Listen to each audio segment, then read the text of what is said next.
And well, after more than 3 years of uncertainty, Brexit is finally done. And safe to say, it was an emotional goodbye. Britain became the first ever country to leave the European Union after 47 years of membership. A Brexit countdown clock was projected onto 10 Downing Street, and Prime Minister Boris Johnson delivered a special address to his country.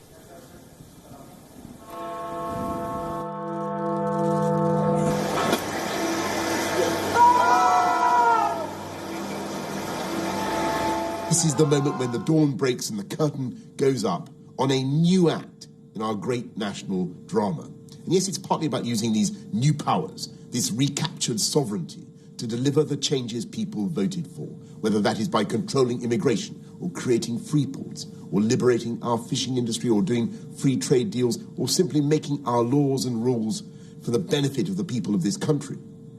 And of course, I think that is the right and healthy and democratic thing to do, because for all its strengths and for all its admirable qualities, the EU has evolved over 50 years in a direction that no longer suits this country.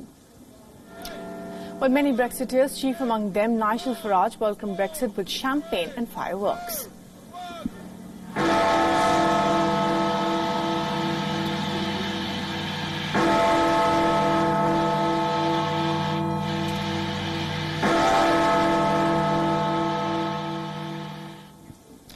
And for some, it has been a long wait, while for others, it's something they hoped would never happen. Brussels bid goodbye to Britain with a light show.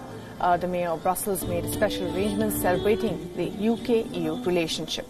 The European Parliament saw an emotional session as well, with the British members participating for the last time.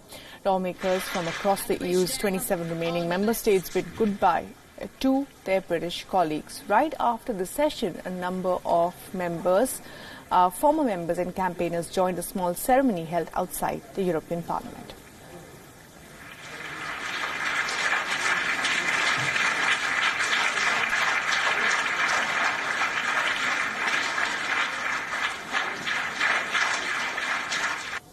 And around 3 million coins commemorating the UK's withdrawal from the European Union will be given out in circulation. The coin features the word peace, prosperity and friendship with all nations, and the Brexit date 31st January 2020. Another 7 million such coins will enter circulation later this year. And for the last time, a small group of European Union supporters gathered outside the UK Parliament. After the departure, Britain has now entered a so-called transition period until the end of the year. UK Prime Minister Boris Johnson has rejected the possibility of an extension to that transition period, stating that there will be ample time to secure a comprehensive new trade deal between Britain and EU. And our London Bureau Chief Mandy Clark sent us this report on Boris Johnson's speech.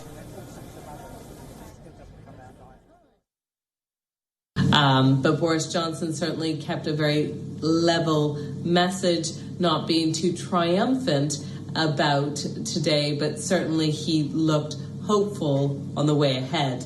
Now, that path will not be easy for the Prime Minister. Nicola Sturgeon, who is the head of the Scottish National Party, said she's looking for the next steps for a possible independence referendum. Scotland voted largely to remain, and the Scottish National Party won huge gains in the last election. She saw this as a signal that Scotland wants to leave Britain and not be dragged out of the European Union. Now, the European Union president has signaled her sadness that Britain is leaving the European Union, but made it very clear that the benefits of membership is the best way forward when it comes to trade, and anything less than membership, you will not get that same benefit, making it clear that the trade deals will not be as easy as Britain hopes for. Now, Boris Johnson has given himself a hard deadline to get all those trade deals sorted by the end of this year, which is less than 12 months. And these are very complex deals. Whether he can do it or not remains to be seen, but it will be a very bumpy road ahead. Mandy Clark, World is One, WION, London. Well, the European Union is a political and economic bloc with 28 members and a population of 512 million people. The next report tells you more about the importance of the European Union, and now, of course, with Britain leaving, it will be 27 members. The European Union is a political and economic bloc which, without Britain, has 27 members. It has a population of about 446 million. The EU's gross domestic product was 15.9 trillion euros in 2018, making it one of the world's biggest trade players, along with the US and China. Originally a six-nation bloc created in 1957, the European family, whose motto is United in Diversity, has gone through several enlargement phases.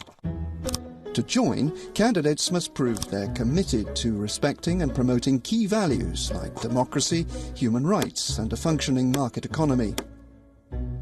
They must also comply with all EU standards and rules.